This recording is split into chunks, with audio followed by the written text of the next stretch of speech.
Okay, so today we're going to dive into something pretty fundamental. Mm-hmm. How to make learning better in the classroom. Right. I mean, we've all been there in Yeah. those classrooms trying to It soak just, up knowledge. yeah. And we've got this really neat set of research here Yeah. that looks at a 5-year project they Yeah. spent working with middle schoolers Interesting. to try to figure out what really works Cool. for learning. Yeah, I'm excited to dig into this. Yeah, me too. I mean, what's so cool is this is, like you said, it's not just theory. Right. It's really boots on the ground in the classroom with students learning Yeah. real stuff from their textbooks, like social studies and science. So Yeah. this is like gold for anyone who's trying to learn better. Right, yeah. Because these are findings from real world classrooms. Okay, so we've got this scientific review article as our main source. Right. And it pulls together a bunch of studies from this 5-year project. Okay. And one of the ideas that really jumped out at me was this thing called retrieval practice. You know, sometimes it's called the testing effect. Yeah. What is that all about? Well, you can think of it this way, like it's not just about quizzes and exams being a way to check what you've learned at the end. Right. They're actually a really powerful tool for learning as you go. Oh, interesting. So, like, imagine it like exercise for your brain. The more you try to actively remember things, Yeah. the stronger those memories get. Right. You're like working that muscle. Makes sense. Right. Yeah, it does. And I was thinking as I was reading this, how different this is from Yeah. those typical lab studies we always hear about in psychology. Yeah. Can you kind of unpack that for us? Totally. So lab studies often use these, kind of made up materials like nonsense words or, these super specific short tasks. Okay. And they usually look at, how well people remember stuff over really short periods. Oh, sure. But this research, this is like a real deal. Yeah. Students are using their actual textbooks. They're learning social studies, science, and they're tracking how well they remember this stuff over weeks or even months. Right. So for you, listener, this means what we're looking at today is like battle tested. Yeah. This isn't some theory. This is what works in the real world. So it's not just like some isolated Exactly. experiment. Right. Yeah. Real students, real classrooms, real learning. And they actually did this at Columbia Middle School for 5 years. I did. Right. Yeah. And like, what was the big takeaway? Like, what did they find over and over again? Well, the big thing that kept coming up no matter what subject or grade they looked at Okay. was this. When students did retrieval practice when they were quizzed, Mm-hmm. they learned and remembered the material way better in the long run Oh, compared to when they weren't quizzed. Interesting. So this is huge. Like, this is something you can really use whether you're a student or just someone who wants to learn new things. Okay. So let's get into the nitty gritty. Sure. The first set of studies they did were with 6th graders Yeah. in social studies. Right. So like 142 students. What did they do there? So they had them do these short, low-stakes quizzes using those clicker systems. So it Okay. wasn't high pressure. And they did about 3 quizzes for every chapter they were learning. Okay. And a big part of this was they got immediate feedback on their answers. Oh, that's important. Right. You want to know if you're on the right track? So how much of a difference did those quizzes actually make? Well, it was pretty amazing. Okay. When they looked at how students did on material that had quizzes versus material that didn't, Mm-hmm. there was a big improvement. Wow. And it wasn't just on like the end of chapter tests. Okay. It was also on those big end of semester exams. Got it. So we're talking like 79% average for stuff they were quizzed on Okay. versus only 67% for the stuff without quizzes. That's a huge difference. Yeah, it really shows you how powerful this simple technique can be Yeah. for actually remembering what you've learned. Okay. So a lot of us, when we're studying, we just kind of like reread our notes, Right. reread the textbook. Yeah, How does quizzing compare to that? that's a great question. And they actually tested that directly. Oh, wow. They had students either spend the same amount of time taking quizzes or just rereading. Okay. And the results were pretty clear. The students who quizzed themselves, Mm-hmm. they did way better on the end of chapter tests, like a whopping 91%, Wow. compared to 83% for the rereaders. That's so interesting. Yeah, it really shows you that just passively seeing the information again isn't enough. Right. Your brain needs to work to retrieve it. Right. And that effort is what really makes it stick. So it's not enough to just like look at it again. Exactly. You got to force yourself to remember. Okay, that's a big takeaway right there. Right. Yeah. But didn't they also look at like students quizzing themselves at home? Oh, yeah, that's a good point. They Right. did. Okay. They wanted to see if it worked even outside of the classroom. Gotcha. And guess what? What? It did. Even when they quiz themselves at home on their own time, they still did significantly better on those chapter exams. Wow. Like 90% compared to 82% for those who didn't. Okay, so it doesn't even have to be formal. Exactly. You can use this technique anywhere, anytime. Wow. And you know what's really encouraging? What? The students themselves really liked it. Oh, really? Yeah. Like when they asked them at the end of the year, Mm-hmm. a huge 97% of them said the quizzes helped them learn better. That's awesome. And get this, 65% of them said they actually felt less anxious about tests Oh, wow. because of those low-stakes quizzes throughout the year. That makes sense. So they were less stressed and they were learning more. It's like a win-win. Exactly. Okay, so let's move on to the 8th grade science studies now. Sure. It sounds like they dug even deeper there. Yeah, Into like the how and when of quizzing. Right. They really wanted to find out what worked best. Okay. So these studies had over 400 students in total. Wow. And they first confirmed that, yeah, retrieval practice totally works for science too. But here's the really impressive part. What? They measured how well students remembered the stuff all the way to the end of the school year, Okay. like 5 to 8 months later. Wow, so that's like long term. Right, long-term retention. Yeah. And even then, the students who had been quizzed, Okay. they still did way better, like 82% on average, Okay. compared to 69% for those who hadn't been quizzed. That's amazing. Right. So this isn't just like a short-term boost. Yeah. It's actually helping them remember things for the long haul. So it's actually sinking in. Exactly. Okay, so they did this study where they really messed with the timing of the quizzes. Oh, yeah. It looked at like quizzes before the lesson. Pre-quizzes. Yeah, and then after the Those lesson, are quizzes. then like a few days later. Review quizzes. Yeah, that sounds super complicated. It was a pretty intense study. Okay, so what did they find? Well, the big thing for you to remember Okay. is that the post-quizzes right after the lesson, Mm-hmm. and especially the review quizzes a few days later.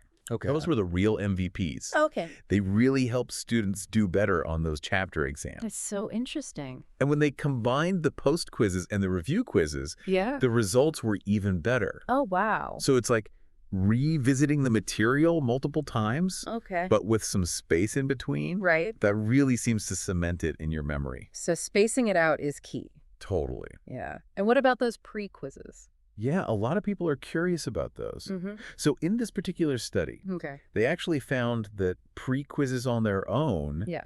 didn't really help students do better on those later exams. Oh, interesting. So it seems like in this case, Yeah. the benefit of quizzes really comes from trying to remember information that you've already learned, Yeah.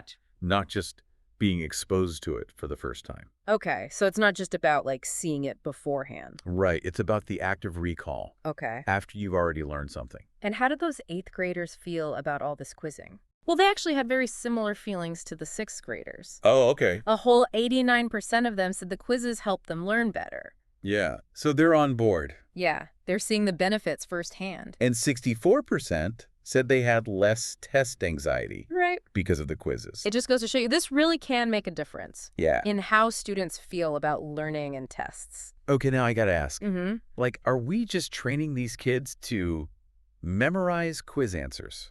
That's the million-dollar question, right? Yeah. Are they really understanding this stuff? Right. So to figure that out, they did some studies with 7th and 8th graders in science, Okay. and they got tricky. What do you mean? They made sure the questions on the quizzes and the exams were Mhm. different. Okay. Like, for example, a quiz might ask you to define a term, Right. and then the exam would ask you for the term itself. Oh, gotcha. So it wasn't just about memorizing the exact same answer. So they had to actually understand it. Yeah, they had to be able to apply the concept in different ways. Okay, so did it still work?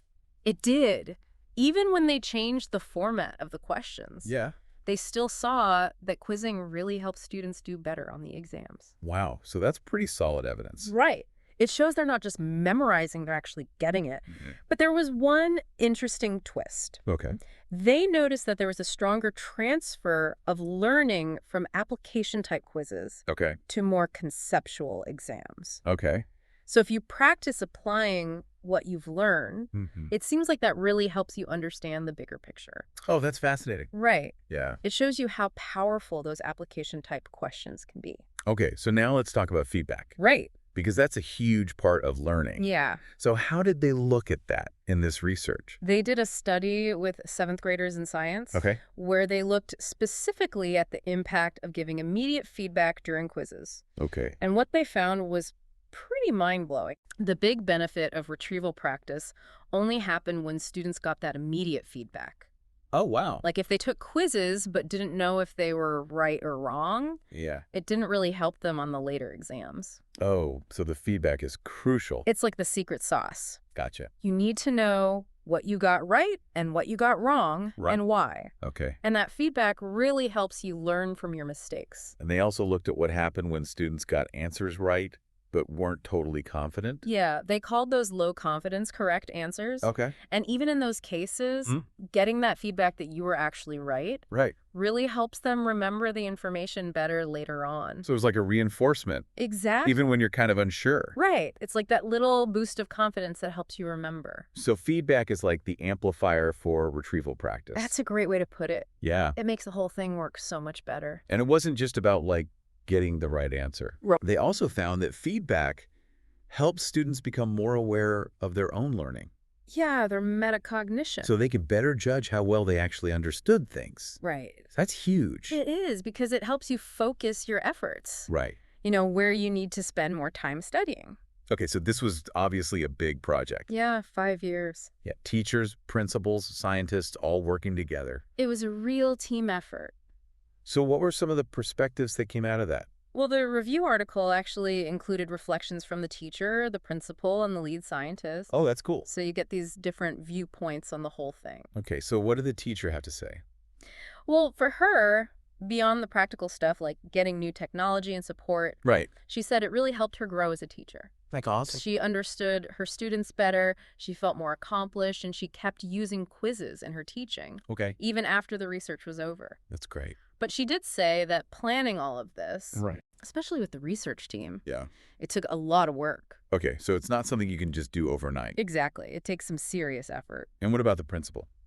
So he admitted he was a little cautious at first. Yeah. He wanted to make sure this research would actually help his students. Yeah.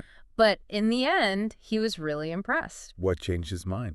Well, he saw student performance go up by almost a whole letter grade. Wow. And this was across different subjects and even included students with IEPs. That's amazing. And all of this happened without changing the curriculum. Wow. So he became a huge believer in data-driven instruction. Yeah.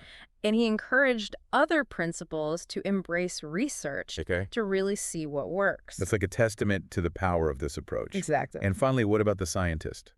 Well, she talked about how valuable it is to take research out of the lab Right. and into real classrooms to see Right. if it actually works in the real world. And she emphasized how important it is to have good relationships between researchers and schools. Yeah. She also said you got to be flexible and patient when Yeah. you're doing this kind of long-term research. Oh, And she really believes that this kind of applied research is crucial yeah. for making education better, Right. not just in the classroom, but also in terms of policy. Okay, so like big picture stuff. Exactly. So it sounds like this project really was a win for everyone involved. Yeah, it seems like it. Especially the students. Right. That's the most important thing. Okay, so big picture. What's the one thing you want our listeners to take away from all of this? I think the main message is this retrieval practice works. Oh. Testing yourself on what you're learning. Yeah. Whether it's through quizzes, flashcards, whatever method works for you, Yeah. it's one of the most effective ways to make sure you actually remember the stuff. Okay. And it's not just about memorizing facts. Right. It's about understanding, applying, and even becoming more aware of your own learning. So it's like a multifaceted. Yeah, it really is. Enough. And it's been proven in real classrooms with real students. So how can our listeners put this into practice? Well, for teachers, I think it's about making quizzing a regular part of their teaching, Okay. not as a punishment, but as a learning tool. Right. And giving good feedback is crucial too. Okay. And for you, listener, no matter what you're trying to learn, Yeah. test yourself, quiz yourself, challenge yourself to remember the information. Mm-hmm. It's way more effective than just passively reviewing. Okay. And pay attention to that feedback. Figure out what works for you. Okay. And those small changes can make a huge difference in how much you actually learn. Those are some really great tips. I hope so. So to leave everyone with a final thought, Yeah, if this stuff works so well, why isn't everyone doing it? that's a great question. Yeah. What are the roadblocks and how can we overcome them? Something for all of us to ponder. Absolutely. Well, this has been super insightful. Oh, Thank you yes. so much for breaking it all down for us. My pleasure. And to everyone listening, thank you for joining us on this deep dive into the world of learning. Thanks for having me. We'll see you next time. Bye.